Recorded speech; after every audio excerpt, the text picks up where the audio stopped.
Now here's a question for you. Are antique Victorian oil lamps in 2022 coming back into fashion? Well, Vince, what's the answer to that one? Well, I think that realistically the answer could very easily be yes, because with the prices of electricity going up and up and up through the roof, and predictions of £4,000, £5,000, £6,000 household bills, Yep. these things could be a very, very cost-effective solution.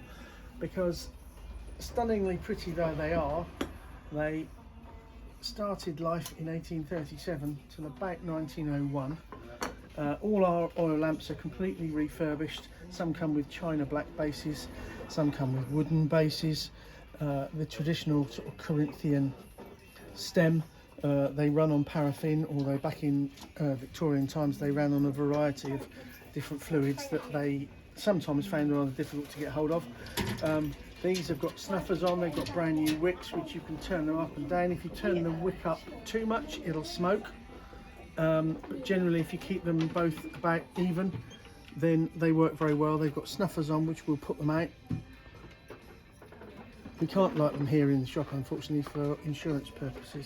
Well, I can imagine. Yeah, exactly. That might be a bit of a problem. Yeah. Because you know that would be my next question. Yeah, Come on, I Vince, know, let's get yeah, it fired yeah. up. I'm sure somebody would say, tell him to burn that shirt. Yeah. Well, I wasn't going to mention the shirt, but should we? Yeah. Well, you know that I like the shirt. There'll be viewers probably saying, I don't like the shirt in the nicest possible way, but I love it, Vince. You've always got great style. Now, back to the lamp itself. So I reckon with that decoration there, this looks very Art Nouveau, doesn't it? 1890? I think this is towards the latter part of the period when they were used. They kind of phased out in 1901, which I think realistically was they were just superseded by what was then more modern technology. Absolutely. Well, there'll be gas and then followed by electricity. Yeah, absolutely. And everybody had it all fitted to their homes. But I mean, in Victorian times, these were used. They'd have them in houses. They'd have one in every room. Of course they would. Because they were used to light the room. They're not a particularly bright light, but it's enough when you consider that if it wasn't lit, it would be completely dark. Very romantic. I can picture they are, you. very much so. Yeah, thank you. With your good lady. Yeah. Maybe with a different shirt. Yeah. Having a romantic evening in. Now, you mentioned that it's been restored. So this is one of your dealers, I assume? Yeah, it is. Yeah. I mean, he lives locally and he does the most stunning restorations on them. He buys completely genuine Victorian oil lamps and then just completely restores them to their original condition. I mean, that is brand new, isn't it? Yeah. I mean, they're terrific. You could say it's a touch of the repair shops, but yeah, I suppose it is. But this is a passion thing, isn't it? I mean, absolutely. Yeah, I mean, he just loves doing it, and he puts them. They don't leave his workshop until they're absolutely dead right. You know, and he puts them back exactly as they were. And sometimes he'll restore the lamp itself and then spend 6-7 months, sometimes longer, getting the appropriate glass for them. Wow. To make sure that they go out as they originally were when they were made. Do you know, the antiques business is wonderful because it's full of terribly passionate people. Yeah, absolutely. That put so many hours into these things. They could probably earn more working in flipping burgers in McDonald's. Yeah. Because it takes a very long time to restore an oil lamp to that standard, doesn't it? But he obviously does it because he loves it.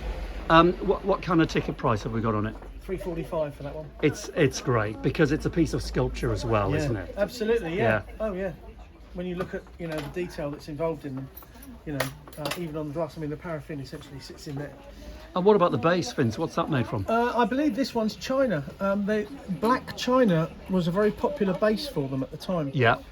Some were made of wood, but most of the time they were black. Irrespective of what they were made for, they were blackened, and they generally had a Corinthian stem. It is a thing of beauty. Are you finding that here in the Lake District these are quite popular buys? They are, yes, because people don't expect to see them.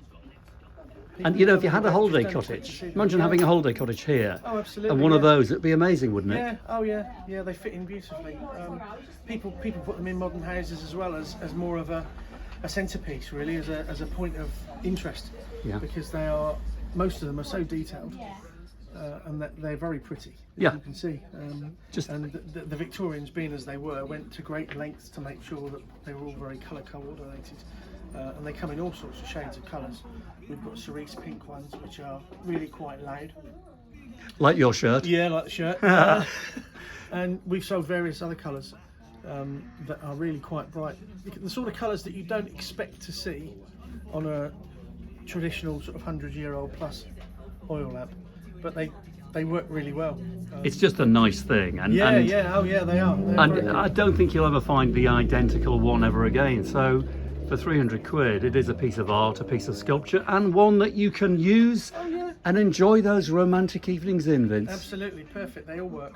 Well, I'll leave you to it. Thank you. It's Friday night. Enjoy your evening in. I'll find my box of matches.